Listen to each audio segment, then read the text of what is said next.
In this lesson, we're going to continue studying Fusion. In the previous lesson, we saw how we can import or insert a Canva, which is basically a raster image, and we used a really basic draft sketch. So let me just change the visual style here into wireframe so we can see through. And from that sketch, we developed a really simple 3D object just to see how we can go from a simple paper sketch to an actual 3D solid going through the sketches in Fusion. So we can use 2D references, also draft and not accurate, but we can also use 3D references when we want to build our models. Now you can see here on the left side that I have this data panel open, so I can close it up, and I'm going to show you also later how you can use it.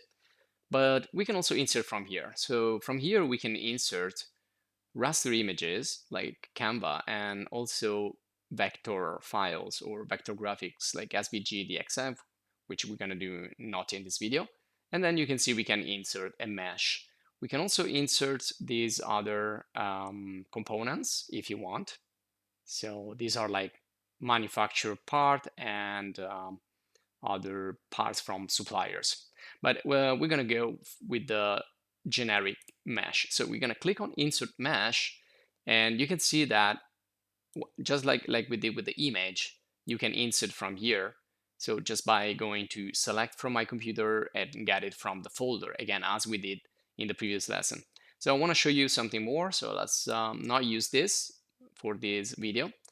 And let's use the file menu up here on the top left. So file menu.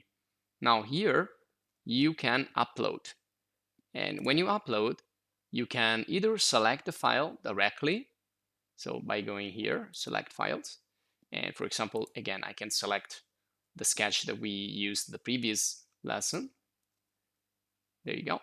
Or we can drag and drop the files directly in here. You can see there are many different types of file that we can use, but we're going to start with the basic ones, which are going to be OBJ and STL, and are the ones that you can also see here. So when you're going to insert mesh, it's going to tell you inserting an existing STL, OBJ, 3MF, which are essentially meshes.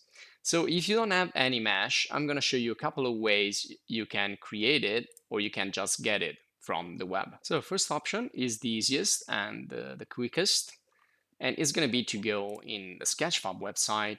Now here you can search for a model. For example, if you're looking for OBJ or STL, we can just type there, and we can see here the categories, the date, period, and the licenses. You can go like with permissive license like CC0 or CC BY, and downloadable, and that's it. So we can choose one of these model here.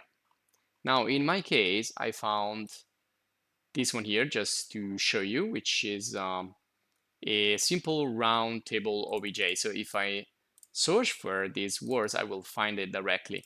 And well, you can just search for any model essentially, but sometimes if you specify the format, maybe you will find directly what you need. But in this case, I want to be sure that I want a 3D model that is also OBJ.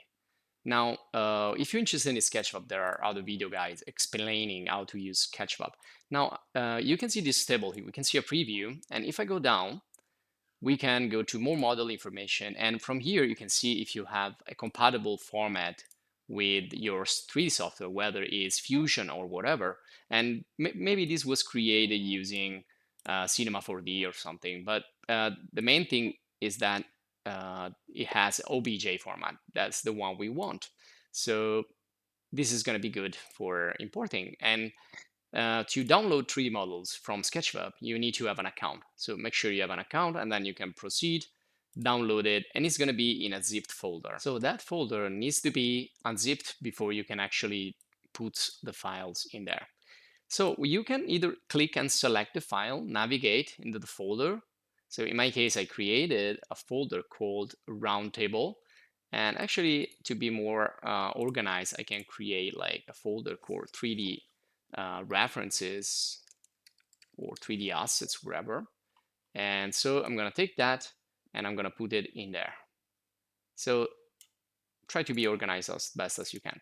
And you can see that when you extract the original folder, you will find usually from Sketchfab a source and a texture folder. So you want to go into the source. And again, here there was another zipped folder. So you can right click and extract the content so that it's going to be outside. Otherwise, again, you cannot use it. Now that it's all extracted, I can navigate further here and until I find the actual OBJ file, which is this one. And when I find it, again, you either use select or you can just click and drag, drop it directly in there. And just click on upload and there it is. Now let's do also another one. Let me close this window, and the next one I'm gonna do it with Blender. If you don't know what Blender is, it's a free open source 3D modeling software that you can download and install quick and easy from blender.org. And there are courses and video guides also in Blender that will help you in the beginning. But you may not use Blender and you're using another 3D software. That's fine. I'm just going to use Blender because it's accessible to anyone. Anyone can download it and install it and do the exercise.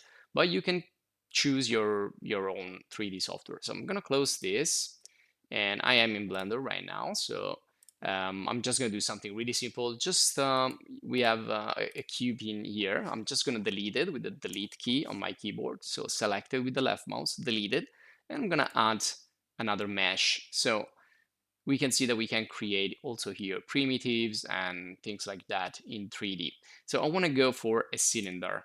And in this cylinder, I want to expand the option down here at the bottom left, and I want to decrease the number of vertices to 6, so to create a prism like that. And I want to also decrease the size of the depth a little bit.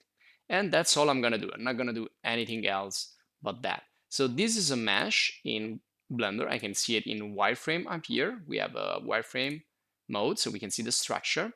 And now let's export it. So if we go to File and go to Export, you can see that I can export this in OBJ, but we already have done that. So I'm going to go for STL so we can see the other basic file, which is right here. STL is the 3D printing format used by 3D printers usually. So I'm going to use STL, and again, I need to pick folder where to store it. So I'm gonna go, let me see here, just gonna navigate into Fusion, and I saved that actually in a folder called STL. I've already saved it, and you can leave everything as it is at the moment right here. So, and just click on Export STL. Now I use Blender also to convert files, so sometimes I import in one of these files and then re-export in GLB or STL, whatever. So you can use it definitely as a converter. Okay, let's close Blender and let's go back now to Fusion, and I'm gonna create a new file here. And so we can go to Insert and get directly the mesh we want since it's in this format. So I'm gonna go select from my computer, and then let's go, for example, here it's STL and open. So there you go. Or let's cancel this. We can upload it from here. So upload, and just as we've done, you can also change the location here, but I've saved this into the assets.